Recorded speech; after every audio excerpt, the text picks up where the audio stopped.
Hi everybody, this is Warren Herman, and tonight what we're going to talk about are some thoughts on vocational discernment.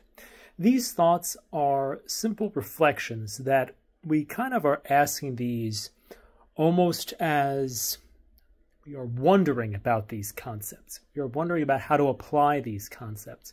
We're trying to see if these things are true. And it doesn't mean that these things necessarily are true in your experience.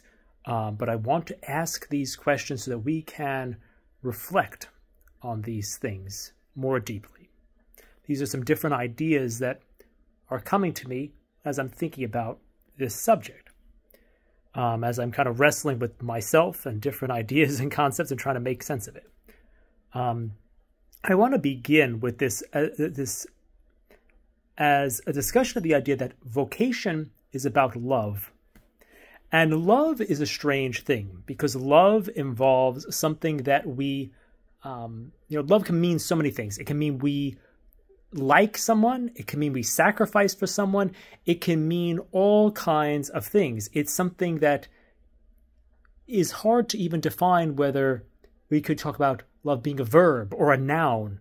These are things that are going to, I think, bear out in our discussion of vocation, because sometimes we can very much think of vocation like a noun, looking for it in ourselves, and when maybe it's more like a verb. Maybe it's more like something we do rather than something we have.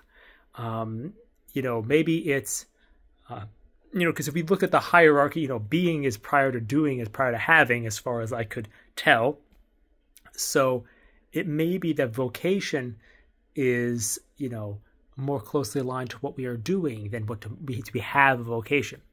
There are many things that we're going to discuss. But as we begin this discussion of vocation as there's a book on vocation called Paths of Love, it is a path of love. That is what vocation is. But love is a strange thing because love integrates our humanity and our divinity. Or our humanity and our participation in the divine nature. We obviously are not divine in ourselves in any way, but it involves those two aspects where in order to be in a state of love, we are authentically human and we are in touch with God. Because when we are merely, and the interesting thing is that when we're in a state of love, we're not necessarily doing things against our will. We may have to suppress our selfishness. We may have to suppress our own will, but we really do will what the other wills because we want what the other wants. There is a true way in which we will the will of the other, even when it goes against our will, because we love the other. Or we love that we want to care for them. Like you may not want to stay up with your child, but you will the good of the child, so you stay up with the child when they are ill. If that makes sense. Or you may not want to do what your wife wants you to do, but you submit that will, saying, she wants me to help her with this thing, but because I love her, I'll do it. So these kind of things are important. I'm sorry, I was just listening. I thought I heard something in the background. In case you're wondering why, did he stop talking? All right, so this idea of love as not necessarily the total destruction of my will, but the expression and alignment of my will with another. You could see this in the Garden of Gethsemane. Jesus says, he says, if possible, let this, he expresses his love for the Father, saying, Father, with you all things are possible. If it can be this way, let this cup pass from me, but not my will, but thy will be done. You see that love for the Father. You even saw him before that inviting his friends to be with him, Peter, James, and John. So you could see this expression of relationship, which is with his friends and his Father, which shows that his will is both expressed and surrendered. And so you see this perfect kind of love in this as he fulfills his vocation. And there is this sense in which this perfect love involves both the expression and surrender of our wills. if we love somebody, they would like, if you love someone and you have a good relationship with them, it doesn't mean that you are their slave. It means you are their family member. You're not your father's slave, you're your father's son. You have needs and he wants to know your needs. And it's not merely that you surrender your needs to God the Father because he's a tyrant who wishes to crush your will. It's that you know his will is the best thing for you. So you surrender to his will because it's the best thing for you, because it's an expression of love, because you are a son or a daughter.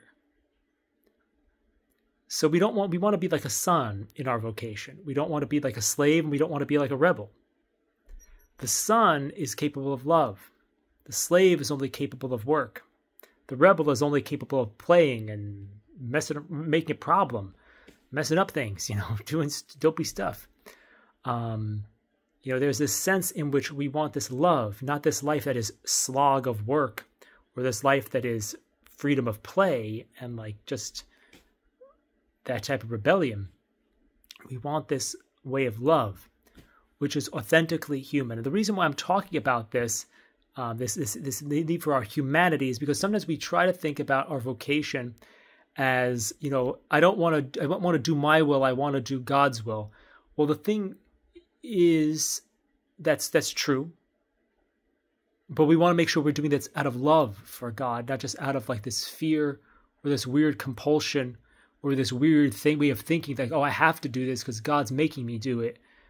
We don't want to be in that place. We want to be in a place where we're feeling, we love God. So, and we don't have to feel it like in a weird way. We'll get there in a minute. So let me just kind of go to my list here of different ideas that I want to share. But essentially, we want to begin with this idea that this contrast between love, work, and play, between the son, the slave, and the rebel. We want to have these contrasts in play as we approach the subject of vocation, so we don't make these false dichotomies between selfishness and selflessness. Because we could have a false understanding of, we can also, we can have somebody who tries, if we, with a slave mentality, we could call this even the angel mentality. We could say, oh, I'm going to suppress all of my needs and everything about me. I'm going to get rid of all of me rather than I'm going to get rid of myself instead of my selfishness. That's the problem. I'm going to get rid of my values in addition to my personal will. It's like there's a thing of getting rid of too much. Like we're supposed to get rid of we're not supposed to get rid of ourself. We're supposed to get rid of our selfishness. We're not supposed to sacrifice our values for random domination by others. We're supposed to sacrifice for our values in service to others. It's like, so there's some different ways in which we want to understand that we don't give up that core. We don't say, oh, well, I want to get along with I want to get along with my friends and they like to steal. So, I'm going to sacrifice my moral principles so that I can get along with them. No. We sacrifice for our moral principles. We sacrifice. We don't say, oh well, my friend he thinks that painting is stupid, and he thinks I should stop painting. So I'm just going to give up being an artist for him. No, your value is you value that. Be an artist. So obviously you don't beat up your friend with the brush. The thing is like be yourself.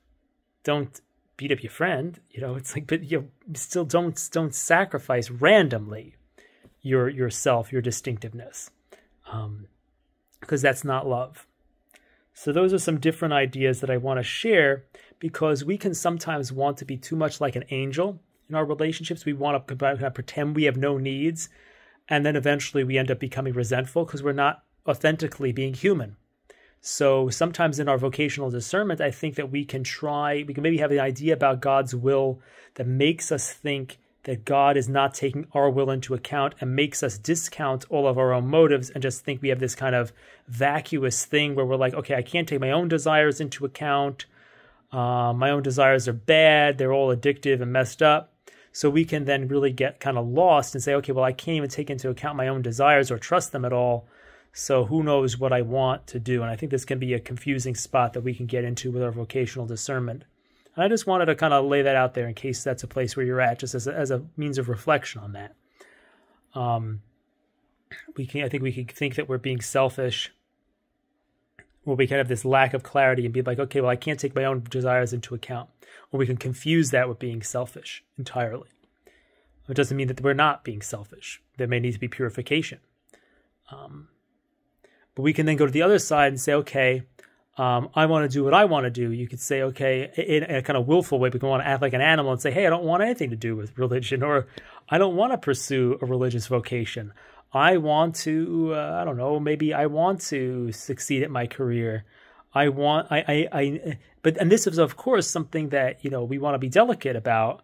But maybe you could have somebody say, I want to get married. Like somebody may really feel that they're drawn for some reason. They may have this, for some reason, think that they should be a priest. But maybe they have this thing of like, but I really, I'd like to, but hey, there's a girl over there. Maybe I want to talk to her. Who cares about being a priest? That's stupid. They just throw aside something that clearly is good, that people are seeing it in them. They're seeing it in themselves. And they throw that aside because they're like, oh, I'd like to do this. I'd like to go off this other way. That's not necessarily a great idea. Or, somebody who throws off their religions to live an immoral lifestyle, but then we're living like an animal. So we don't want to be an animal. We don't want to be an angel. We want to be a human with the help of the divine. And, when we're being a human, we take those actions that assert our needs and that accept the way things turn out. That just like Jesus did in the Garden of Gethsemane, by saying, and out of love, Father, all things are possible for you. If it's possible, take this away from me, but not my will, but thy will be done. Knowing that his will is the good thing for ourselves. So you can see it's like we know that God's taking care of us. We know God's on our side. We know that God is good to us, so we can submit to his will. So it's not like this independent of our own needs. We just say, oh yeah, God, kill me. But we know even if God kills us, it's for our good and he's going to resurrect us. So it's like there's this need to know that in this system and to get rid of these dichotomies of selfless or selfish as we begin this understanding, or this exploration and reflection on different thoughts about vocations. So we mentioned in that the idea about our values. We don't want to sacrifice our values. And sometimes we can get confused, I think, in vocational discernment. This is a whole other heading here. That first thing was work, love, and play. This next thing is making decisions based on our values, not based on our experiences. And I think that this really shows the Catholic understanding of the person, because sometimes we can really get caught up with like looking at our experiences and looking for signs and looking for things like this, when our values and our decisions might be the place where we really should be looking for how to make decisions in vocational discernments. And sometimes we really can have the assumption, like I think I did very early on in my vocational journey of just thinking about things like this, of thinking that I had to have weird feelings, thinking I had to have thoughts pop in my head, thinking things should jump out at me from scripture, thinking that things should jump out at me in sermons, thinking that I should have visions, thinking that I should hear the voice of God audibly. These things, like they may just indicate, and sometimes, your brain can manufacture things too. Like if you think you should have a feeling in order to be a priest or something, your brain may make things jump out at you because you want to be a priest. And it may then, this is like what they call in hypnosis, the ideomotor effect. You think that this is the way the vocation works, that things should jump out of you out of scripture and suggest you be a priest. The thing is really what this is showing is that unconsciously you want to be a priest. It doesn't necessarily mean that the experience is false. It doesn't mean that it binds you into being a priest unless it's so extraordinary. But it means that, like, let's say you're reading scripture and it jumps out at you and you were thinking, oh, if I'm going to be a priest and I want to be a priest, you're thinking that's how you become a priest. All of a sudden things jump out at you in scripture. Your brain can manufacture that. But it may not be entirely an illusion. It may just be an indication that you want to be a priest. It doesn't mean that experience is truly from God entirely. It could be from your own unconscious mind, revealing to you a desire that may be inspired by God, but it doesn't mean that the process is completely just like, bam, God made this thing jump out at you. Maybe it is, but I mean, I'm trying to give some different thoughts that can help in this regard and let you reflect on your experiences of vocational discernment. The thing is also, I think something that happens in life is sometimes we get beaten down by things. We get, and sometimes it can be exciting when we find freedom. Like let's say, you have an area in your life where you are, let's say, you always are getting rejected by girls when you ask them out or something, or if you're a girl trying to date guys, whatever, let's say you're always getting rejected, and you overcome that fear. And then you're so excited because now you're able to go up to people and, you're able to take chances and take risks, and it's exciting. Just because you've liberated yourself from certain fears, for example, does not mean that you should date every person that you are excited to go talk to. It just means that you've found a kind of freedom from the things that held you back. The good feelings that you're feeling may be from your confidence and freedom rather than from the person you're talking to, or from the fact that you're pursuing relationships. It may be that sometimes then, it may be that now your desire for relationships is now able to be in its natural and authentic freedom, rather than that you should marry this one person or that you should be married. So I think that's just something to try to understand, is that sometimes when we're very focused on interior work, that sometimes in our vocational discernment, you might, let's turn it around. Let's say you overcome the fear of being alone as a priest, and you now are able to be freed of that. Think, okay, I could be alone. I could go on the missions, or it's exciting. Maybe I'll die as a martyr, as a missionary. You get open to that thing, and you're not letting that hold you back anymore. And then you're excited. The same thing. You're excited about something, but it doesn't mean that you're necessarily called to do it. It's because you found an area of natural freedom around something, but it's not yet, these good feelings are not necessarily an indication of a kind of consolation that it means that God's telling you to do this thing. It just means that now you have freedom in this area.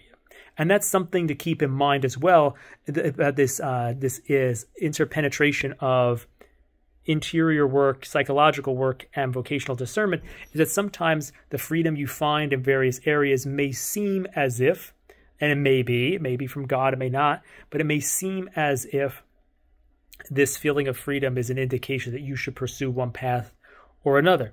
It may just be that you are experiencing such freedom and such liberation from things that held you back that it's just so exciting to move in those new directions, and these desires which have been held back, like let's say you never been talking to people wanting to have relationships, these desires may now be very powerful, and it may not necessarily imply that you are called to marriage, or that thing is, it just may mean that now you are naturally free. Or it doesn't mean that because now you're free to pursue priesthood, you're not afraid of it anymore for some reason. It doesn't necessarily mean that's what you should do. Another thing along these lines is a lot of times we can hold back on our vocations through a sense of perceived danger. And so sometimes we can really have some trouble because we perceive a vocation as dangerous, such as, let's say you are discerning the married state and you say, okay, children are really loud and it's a problem. Or you're discerning priesthood and you say, priesthood is very difficult. I don't want to be have trouble with all the complexity of church politics or something. Let's just say, and you say, oh, that's horrible. Oh, that's horrible. If we have that, ooh, that's horrible, then we're going to naturally have intrusive thoughts suggesting to us the option. The escape hatch is going to be suggested simply because the mind is doing its best to keep us safe. It's going to keep making us think about the other thing. So if you have a lot of negative views about one state or the other, you're probably going to have suggestions popping into your mind about the other, which are coming from intrusions. They're coming from the mind trying to solve the equation of how do I live and not get hurt. Now, this is very important because, and this ties into the previous point, because sometimes we can liberate ourselves from some of those false assumptions, and then it seems like, oh, now I'm free to do this. And that may mean that that's your vocation, and it may mean that you've just freed yourself from the limitations of that are holding you back, the fears that are holding you back, and kind of have those feelings freed up. I think the thing that's good is we ultimately want to be in a place of freedom. We don't want to be feeling that our vocation is an escape hatch. We want to probably have an open and kind of open way of looking at things, not obsessive way of looking at things when we are making progress in our vocation and understanding it. And I think that is pretty safe to say, I think. So we probably want to have this freedom from this false sense of danger. So we don't want our mind to just be doing a calculation and trying to get us out of an escape hatch, whether it's to get away from the loud child or the church politics or whatever it is. We don't want that to go either way. Now, that doesn't mean, as my mother once said, just because you're paranoid doesn't mean they're not after you. So sometimes we also have to take into account that sometimes we can make the opposite error, I think.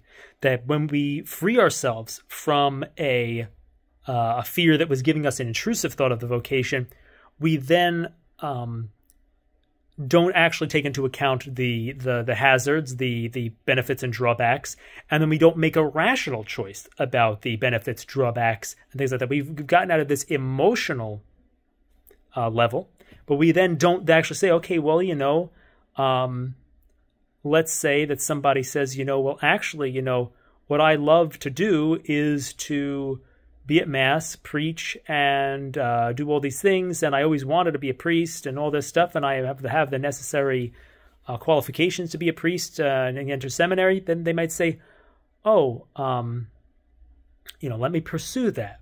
Let me take a shot at it, because now they are free to do it. Like, they kind of worked through maybe a fear that they had of the seminary. Oh, like, I'm going to have all these problems with church politics. Or somebody might say, okay, now I'm not afraid of children. I've learned how to raise children. I've read some books. I understand this. I've got some experience volunteering with kids. I think I can do this. I'm not scared of them anymore. Okay, yeah, like, let me take a shot at marriage.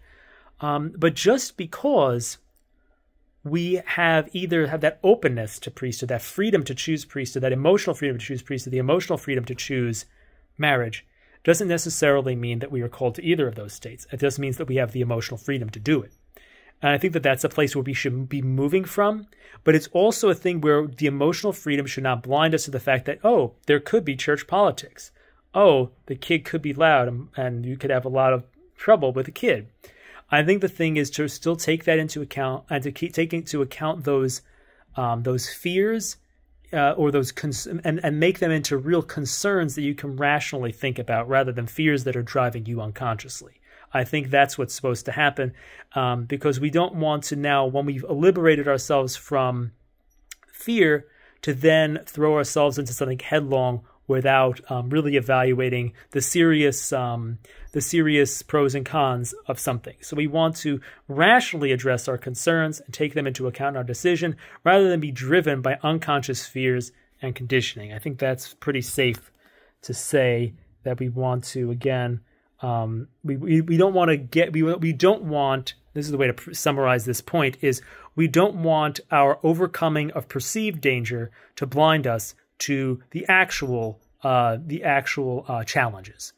So we want to address the challenges without looking at them as intensified perceived danger, and make a rational choice, make a reasonable and loving choice of what to do. And again, the lack of intrusion or a change in how you feel about your vocation, if you achieve interior growth, can possibly be about that you no longer feel trapped in either way. Like you no longer say, oh, I'm trapped to do this, I'm doomed to do this. You might just be, you may not be scared of things anymore. Doesn't mean you're called to one thing or another.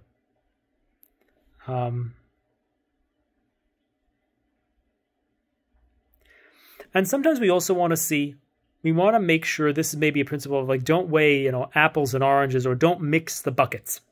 If you're weighing different options, there might be different factors involved in different things that you might weigh in your mind. So you might think, oh, I want to be, should I be a hermit, or should I get married and be a missionary? You have too many things in each box. I think something that's interesting is to try to figure out what's the central point of the vocation. Like, and to weigh the central aspects of a vocation. That may be a thing. Like the raising of children, for example, like the spouses being together and raising children are important for marriage. And like, for a religious, it's to be, to belong to God alone, focus on that. And to, for someone who's a priest, is to serve God's people. I think it should be, maybe we should weigh those rather than these kind of accidental characteristics like marriage. If you put things in a bucket like marriage, that's a missionary, and be a hermit, that's hidden, you might have a skewed understanding of what your emotional, spiritual, or intellectual response to this thing may be skewed, because the fact is, like, maybe you're not called to the contemplative life. Maybe you're called to the active life. So the only place where active life is in this weighing of these things is over here.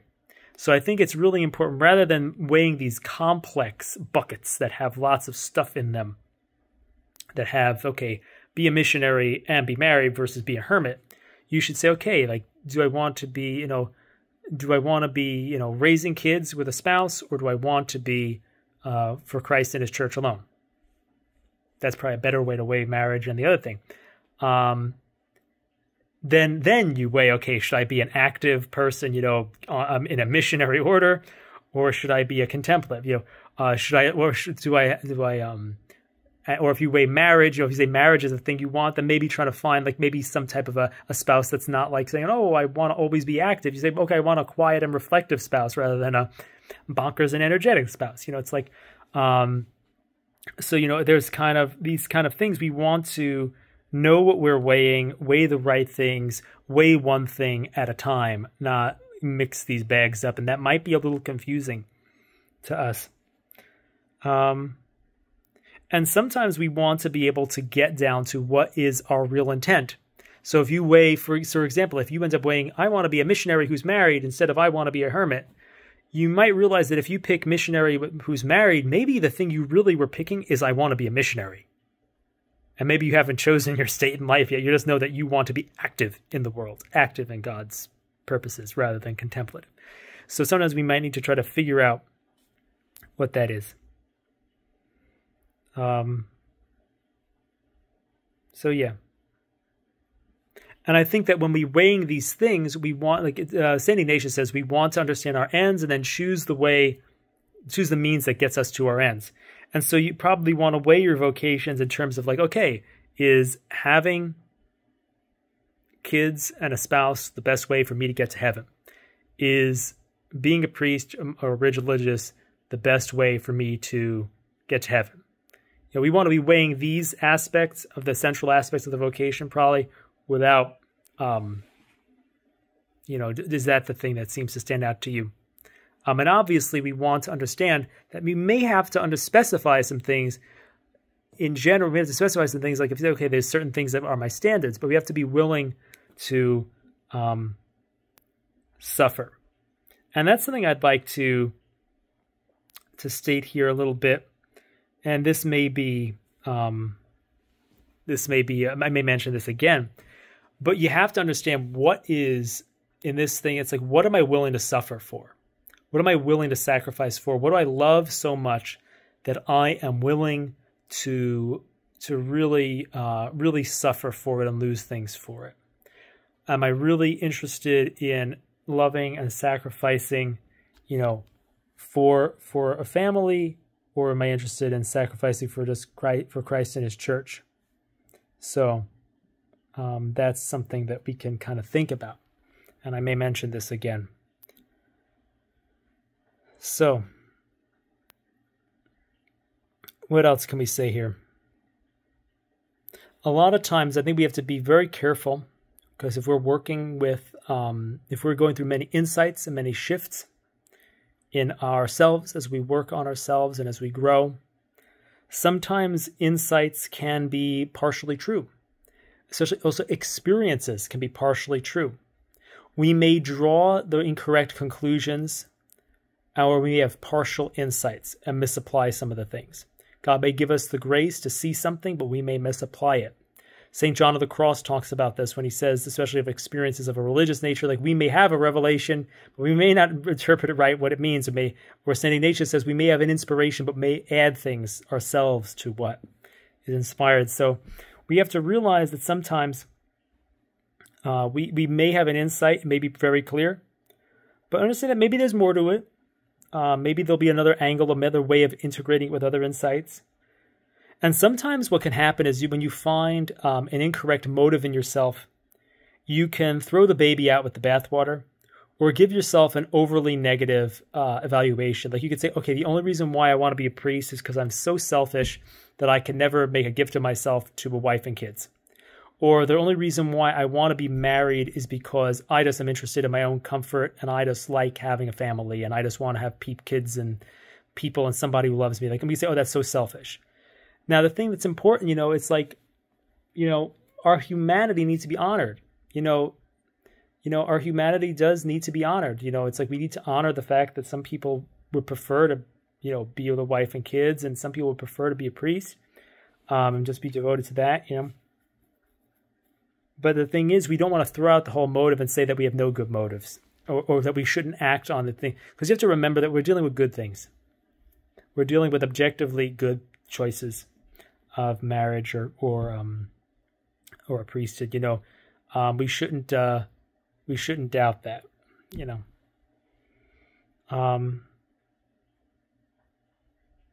So yeah, and even if these things are an escape, there's a way in which they are in themselves jails. So, it's like these are not good escape hatches. Marriage is not a good escape hatch, nor is religious life. So if you choose these as an escape hatch, you're going to have to mature anyway. And so or you're going to fail at it. So that's just another piece to think about.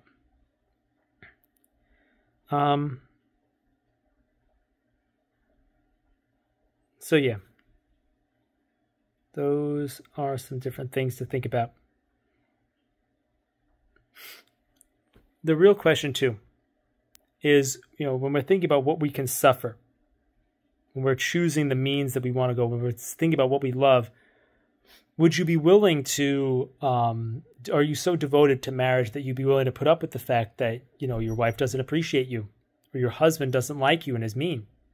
Are you so devoted to your kids that, you're willing to provide for them and support them and feed them and clothe them, take care of them, raise them? Are those the things that you want in marriage? Like, are you willing to be a priest who's insulted, by the world? Are you willing to be feel overworked in your ministries?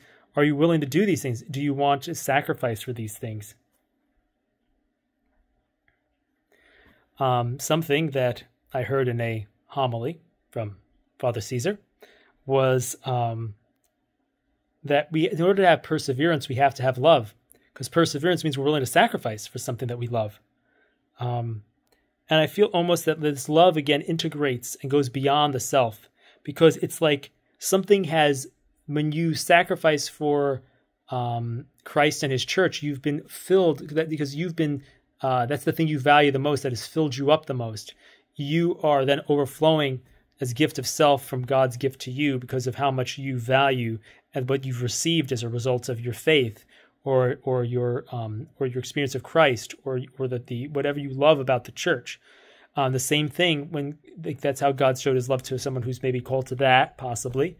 Or if somebody is, feels like such a blessing, that they have someone in their life, and that they feel, that they love that person so much that they want to make a gift of themselves because that person is such a blessing in their life that God is giving them that.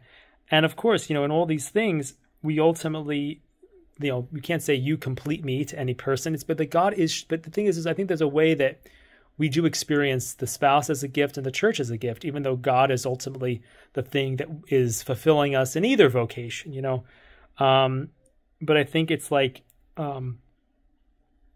there's a sense that we persevere because in our vocation, because we love the means that we've chosen, by devotion to Christ and his church, or devotion to our spouse and our family. So and obviously both of those, we persevere. Our vocations are means of getting to heaven and serving God. It's like, so it's the same type of thing. But so here's the thing also. Sometimes when we're evaluating ourselves, we can perceive ourselves as immature. And, the one thing to remember is that seeing that you are immature is a sign of maturity. And that's something that we really should take into account, because a lot of times, or sometimes we can falsely interpret things one way or another. we could say, okay, the only reason why I want to be married is because I just don't have what it takes to I just all about my own comfort and what I want, and I want to have a family, and I want to be loved by a spouse. So I'm selfish. I'm a terrible, selfish, and immature person. And if I was mature, I would choose being a religious. Or I could say the only reason why I want to be a religious is because I can't sacrifice for a family because I'm just an immature man, and I don't have any oomph, and I just can't. I'm all selfish. I'm all about me, and that's all it is. I'm only interested in being alone because I can't stand people. That's you could say that that's all there is to it, and so I can say, oh, I'm not going to be a priest because obviously the reason why I want to do that is it's only that. So whichever way you look at it, okay, I only want a spouse because I need love, or I only want to be a religious because I need quiet.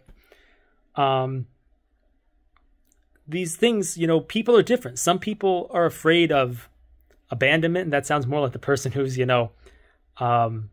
wants to be with someone.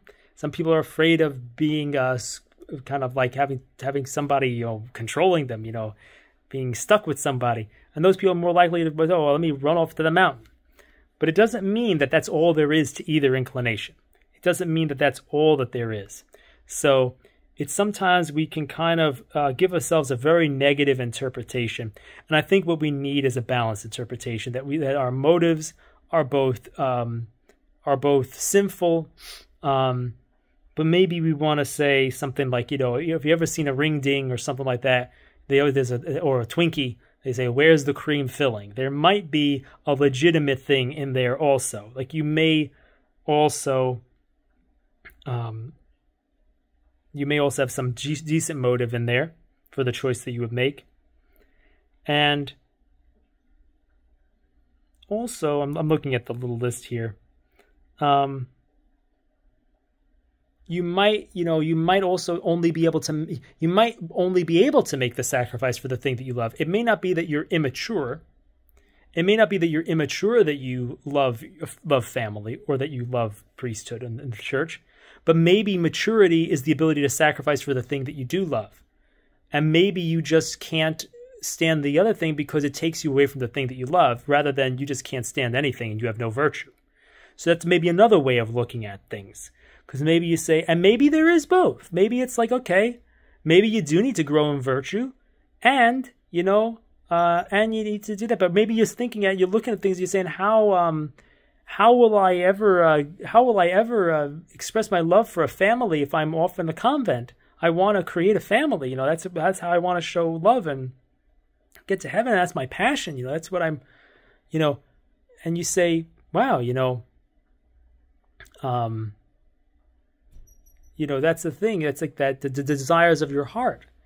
So that, I think, is something to think about, whether maybe the thing is, it's not that you just lack virtue to sacrifice everything to be a religious. It's like maybe the virtue is what you show in sacrificing for those kids.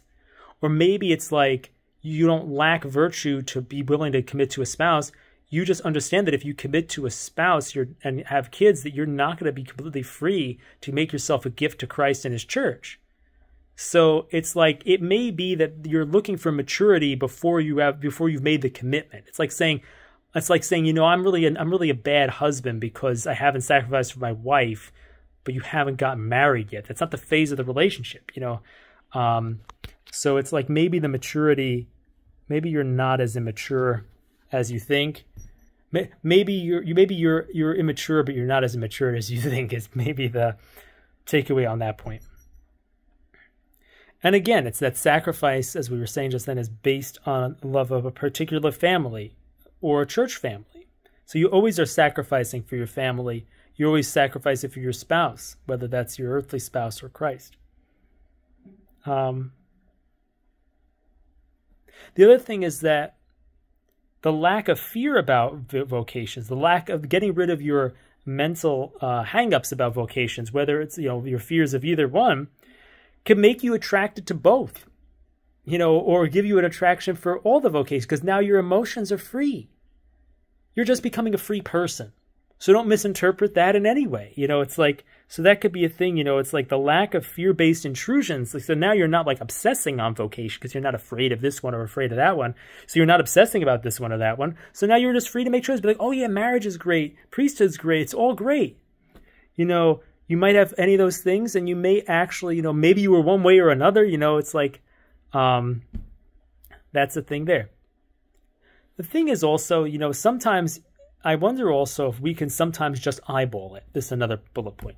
Can we just eyeball it and just be like, maybe you just know. Maybe you actually know the answer if you answer deep down. Like if you answer the question, like, what are you? Like, what's your vocation? Like rather than like, oh, what's God saying? What's this and that? Like, but in general, like, I mean, some people you just be like, yeah, that's a nun. Or yeah, that guy's a priest. Like all that guy talks about is the church and this and that. And it's like you just know. Or maybe there's a way in which you could just kind of make that choice without so much deliberation. That's just an idea. Just throwing that out there.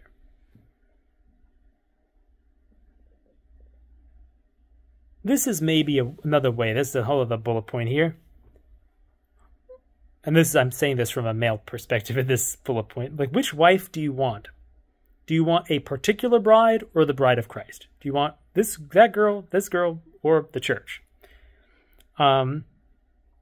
So you could also say this, what kind of children do you want to have? And this obviously, or if we want to make the other one for a woman, what kind of husband do you want to have? Do you want to have Christ as your spouse, or do you want a particular spouse? What kind of children do you want to sacrifice for? Do you want to sacrifice for your spiritual children or your physical children? What kind of way do you want to provide for them? Do you want to provide for people physically or spiritually? What kind of spouse do you want? A person, physically, or Christ? Or we could say Christ and his church. And we might want to also say, what do you love? Do you love this kind of child? Do you love having this kind of child? Do you love having this kind of spouse? Maybe rather than the thing, what do you want? That's maybe sounds a little bit too wanty and selfish a little bit. But it's important to take into account what we want. And then we also start to say, what are you willing to suffer for? If you're getting nothing out of it, what are you willing to suffer for? So, and this again, it's like, what are we willing to suffer for? And maybe in a way, there are things that, this may help you realize what can you persevere in? Because a vocation is permanent. Can you persevere in it? Asking what you love and what you're willing to sacrifice for is probably an important question, I think, in general, when discerning this. I'd like to also make some comments about experiences. Sometimes we try to, again, I just want to touch on this again. We mentioned this earlier about the fact that sometimes we can have various experiences of liberation from different things that are hang-ups and feelings and different things. And the question is, do we have to obey these? And the thing is, maybe not. We should probably take into account what's in their experiences. But maybe these insights don't necessarily mean, as St. John of the Cross says, we may get a revelation, but we may not know exactly what it means. Or as St. Ignatius talks about, we can have an inspiration and add our own things to it. So sometimes you might have an experience that you might misinterpret, such as, let's say you experience the liberation from some hang-ups about a vocation, and then you say, oh, wow, I'm so excited about it. I must want to do it. It must be a consolation, and I must need to move forward. But maybe it is.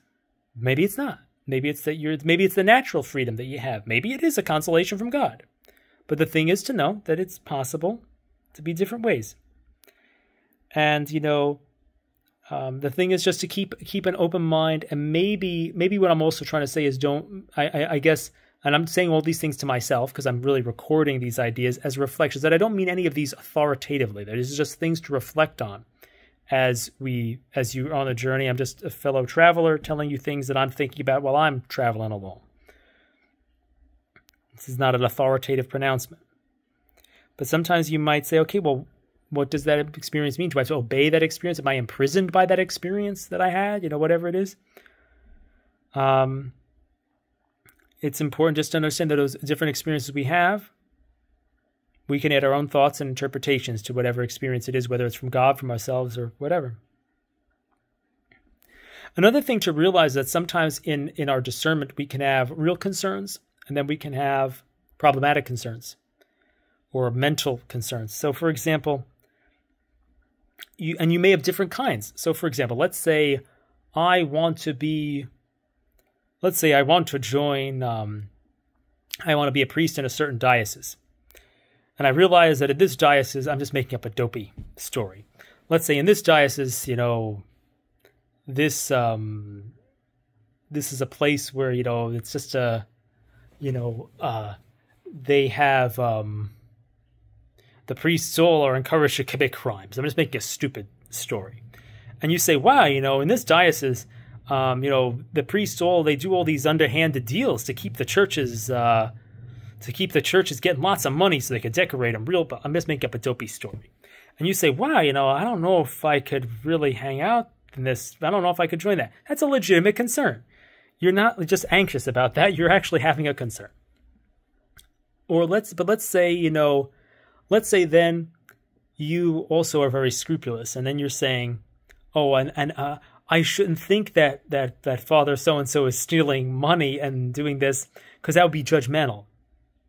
Well, now, not only are you really worried that this place where you're supposed to be assigned, as a priest is full of priests that are stealing stuff, but now you're worried about you're judging priests. So now you're being scrupulous and you're having OCD-type fears in addition to anxiety-type fears. So the thing is to realize the blend of whatever situation you're in is to realize what blend do you have. Do you have concerns that are legitimate? And obviously, do you have anxiety that's illegitimate? So saying, I don't know. I mean, my situation I made up is so bonkers that I'm not sure what an illegitimate anxiety or concern would be. Maybe it's like, maybe I'm worried that they'll steal so much money that I'll be accused of stealing money. And so that's maybe just a passing anxiety. So you don't want to bother with those. And you don't want to bother with the thing of you want to understand, okay, yeah, you can evaluate that the priest is stealing money, and maybe you don't judge the state of his soul, but be like, okay, this may not be the best place to hang out. Maybe I'll move and apply to a different diocese. But it's to separate out our anxious concerns, our OCD, our scrupulous concerns, and our legitimate concerns, and to understand these things, and to, especially if we have legitimate concerns, then we've got to really say, can we live with the worst case scenario in these things? And do we understand the doctrine and say, okay, well, obviously the Catholic Church is not a bad church just because this diocese is bad. And we may have to understand doctrinal things and understand worst case scenario things. Say, yeah, and then say, okay, can I live with this being a priest in this diocese? Well, probably not. Okay, we got to go to another one. So, or whatever it is, or yes, this diocese only they got rid of all the priests that were stealing the money, and now this diocese really needs priests, and I'm a good priest. They want good priests. Okay, good. So that's kind of a way of looking at that and breaking down our concerns from our anxieties, from our obsessions, so that we understand these things. Another thing to realize as we are purifying ourselves is that our OCD things, our scruples, and our addictions attach to what actually matters to us. So as we jettison, don't throw out the baby with the bathwater. Because the thing is, as you mature, you're going to be shedding false investments in things that are really of value to you. So as you get rid of the false use of these things, don't always throw the whole thing out unless it is warranted. That it's all a farce, it's all a game, it's all phony baloney. But it's likely that you probably have mixed motives of some kind. At least, or the question is, how mixed are those motives? How mixed those values? Are those values there such that you should choose that vocation, or such that you should apply those values to the other vocation? But your motives are mixed. Don't throw the whole thing out. Don't give up on your faith because you just thought being a monk looked cool. Purify this is the desire that you think a monk looks cool for an actual desire to be a monk. Or purify the desire that you think this wife is amazing and this is a compensation for all your failures, that you have this amazing woman in your life. Purify that. Don't just get rid of it because you see the imperfection. So that's what I'm trying to say. Your obsessions, your compulsions, your addictions, they attach to what matters to you. So they actually are a clue to what matters to you. And that could be a clue in your discernment. as well. Because it's a clue to your values, not because you should indulge your obsessions.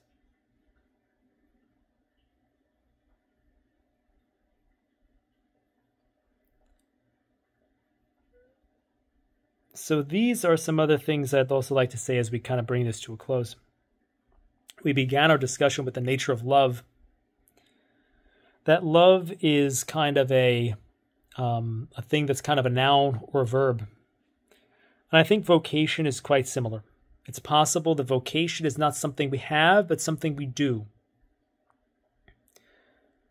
It may be something we have, something we do about who we are, rather than something we have that makes us who we are, or something like that. There were times in the past when I thought about this and I said to myself, it seems that sometimes it looks like you're kind of looking in your experiences and looking in your emotions and looking in your feelings to tell whether you have a vocation. As if you're reading your feelings like tea leaves or like something like that to try to find a secret sign in your feelings. And sometimes I believe that the vocation, books like Paths of Love or Religious Vocation and Unnecessary Mystery, it seems that vocation is more of a choice. It's more of seeing a good, seeing it as a way of getting to the end you want, which is heaven, and choosing the way to get there. As my guy I know, Father Caesar, said, he was able to choose his vocation based on faith and reason, not this rumination. So we want to sometimes maybe choose from faith and reason rather than rumination. That's my own words. I'm adding to that.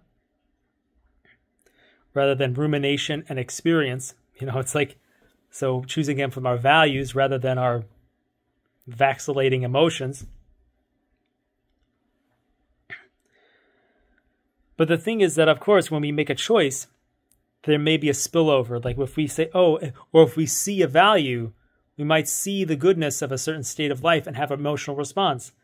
But it doesn't necessarily mean that we have to have a certain response in order to have a vocation. The vocation might be an operation of our intellect and will and our heart with an object presented to us, a path of love presented to us, rather than something we just find in our gut. Like rather than something we look in there. Is it in there? Do I have a vocation, or like am I doing a vocation?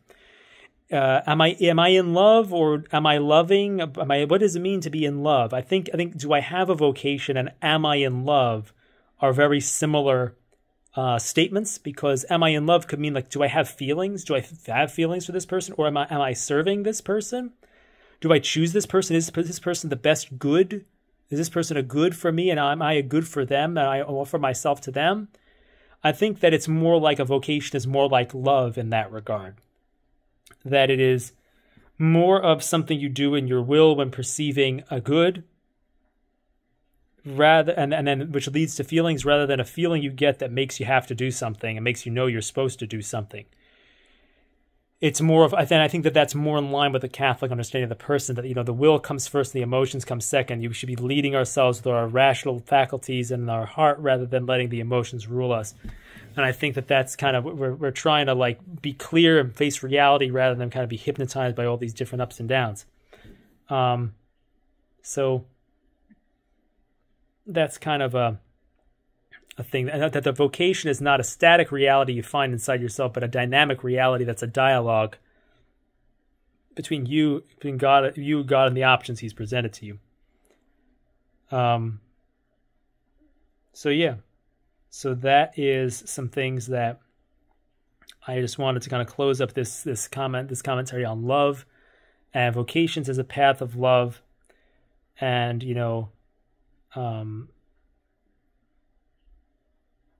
that's really some of the stuff that I wanted to share today as we reflect on what path of love is for you. So hopefully these different thoughts have given you some food for thought. They're not the be-all, end-all. These are just things I'm reflecting on as I think about the subject of vocational discernment in my own life. So I hope that they are helpful to you in some way as points of reflection from a fellow traveler. So we close in the name of the Father, and of the Son, and of the Holy Spirit. Amen.